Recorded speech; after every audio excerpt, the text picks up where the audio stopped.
Margaret Sullivan had always been meticulous about details.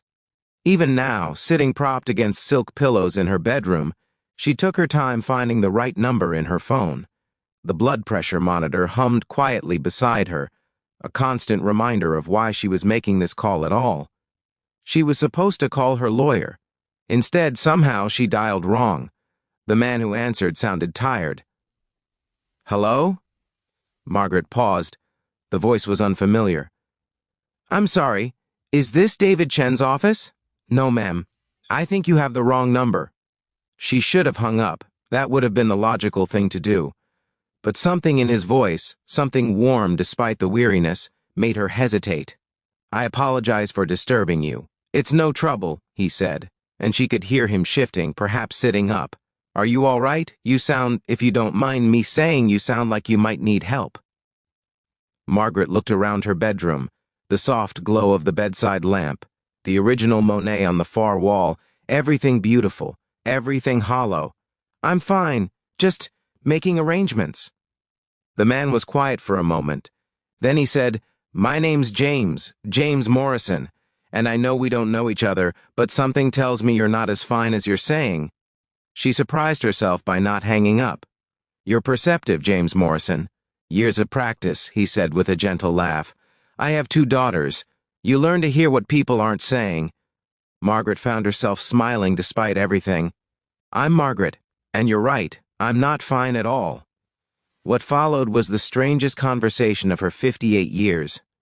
James told her about his daughters, Emily, who was 7 and obsessed with butterflies, and Sarah, who was 10 and determined to be a marine biologist. He told her about his work as a middle school teacher, about how he'd been widowed 3 years ago, about the challenges of bedtime stories and school lunches and parent-teacher conferences where he was both parent and teacher. "I'm boring you," he said at one point. "No," Margaret said softly, "you're really not. Tell me more about the butterflies." He laughed. "Well, Emily decided our backyard needed to be a butterfly sanctuary. She spent her allowance on milkweed plants. We have caterpillars everywhere now. The other day I found one in my coffee mug." Margaret laughed, really laughed, for the first time in months. "What did you do?" "Rescued it, of course." Emily named it Mr. Whiskers, which doesn't make sense for a caterpillar, but try explaining that to a 7-year-old. They talked for an hour, then 2. Margaret told him things she'd never told anyone. About the diagnosis 6 months ago, about the empty mansion that had been in her family for 3 generations, about the foundation she'd built, the money she'd made, the success that meant nothing now. "I don't have children," she said quietly. "I was always too busy, too focused on the next deal, the next acquisition. And now you're thinking about what matters," James said gently. "Yes, it's never too late, you know, to do something meaningful. I have weeks, James, maybe a month." He was quiet. Then you have time, not for everything, but for something." Before they hung up, Margaret said, Would you mind if I called again? I know this is strange." "I'd like that," James said. "I'd like that very much." They spoke every evening after that.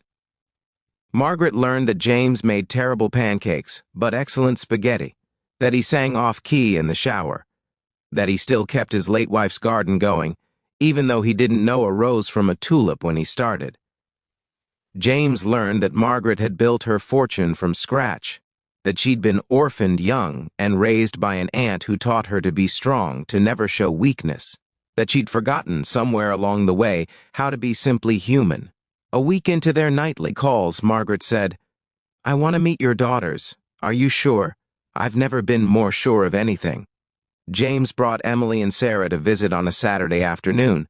Margaret had her housekeeper prepare cookies and lemonade, though she could barely eat anything herself these days. She'd had her nurse help her into a blue silk pajama set, the one from the photograph she'd had taken last month, when she still thought she might beat this thing. Emily burst into the room like sunshine, all wild curls and excitement. "Are you the butterfly lady?" Margaret blinked. "The what?" "Dad said you wanted to help with my butterfly sanctuary." James looked sheepish. "I might have mentioned your interest in making a donation to Emily's project." Sarah, more reserved, hung back until Margaret patted the bed beside her. Your father tells me you want to study the ocean. Yes, ma'am. Did you know there are parts of the ocean deeper than Mount Everest is tall? And we've explored less than 5% of it? I didn't know that, Margaret said, genuinely fascinated. Tell me more. The afternoon melted away. Emily showed her drawings of butterflies. Sarah explained bioluminescence with the kind of passion Margaret remembered having once, long ago, before business consumed everything. James sat in the chair by the window, watching with gentle eyes, occasionally redirecting when the girls got too rowdy. When they prepared to leave, Emily hugged Margaret tightly. Can we come back? Margaret looked at James, who nodded. Yes, sweetheart, I'd like that very much. They came back the next weekend, and the next. Margaret found herself looking forward to Saturdays with an intensity that surprised her. She had her lawyer set up education funds for both girls. She donated enough to the local school to renovate the entire science wing. She worked with Emily to expand the butterfly garden, bringing in a landscaper to help make it a true sanctuary. But more than the money, she gave them her time. The one thing she'd always been too busy to give before. One evening, about 3 weeks into their friendship, Margaret asked James, "Why did you keep talking to me that first night? You could have just hung up." James was quiet for a moment.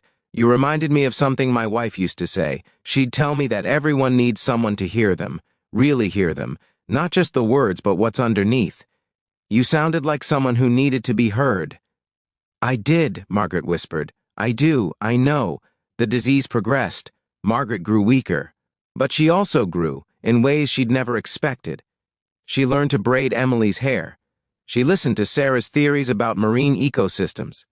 She sat with James in comfortable silence, watching old movies, sharing popcorn even though she could only eat a few pieces. One Saturday, when the girls were playing in the butterfly garden, James sat beside Margaret's bed. You've given us so much. You've given me more, she said. You've given me what I never had, what I never made time for. A family, yes, but also purpose, real purpose, not the kind you put in annual reports. James took her hand. The girls love you, you know. They call you Aunt Margaret when you're not around. Margaret's eyes filled with tears. Do they? Emily wants to know if you'll still be here for her birthday next month. Margaret closed her eyes. They both knew she wouldn't be. Tell her I'll be watching, that every butterfly she sees might be me stopping by to check on her garden. I'll tell her, James said softly. The end came on a Tuesday evening. Margaret had made all her arrangements. The foundation would continue. The girls' futures were secured. The butterfly sanctuary would be endowed in perpetuity. But as she lay in her bed, the light fading, it wasn't any of that she thought about. She thought about Emily's laugh, Sarah's questions, James's gentle presence, the way she'd learned in these final weeks what it meant to be truly wealthy. James was there holding her hand. Thank you, he said quietly, for letting us love you. Margaret smiled. Thank you for teaching me how. She'd spent 58 years building an empire. But in the end, the only thing that mattered was this. She'd been seen. She'd been heard. She'd been loved. And she'd loved in return.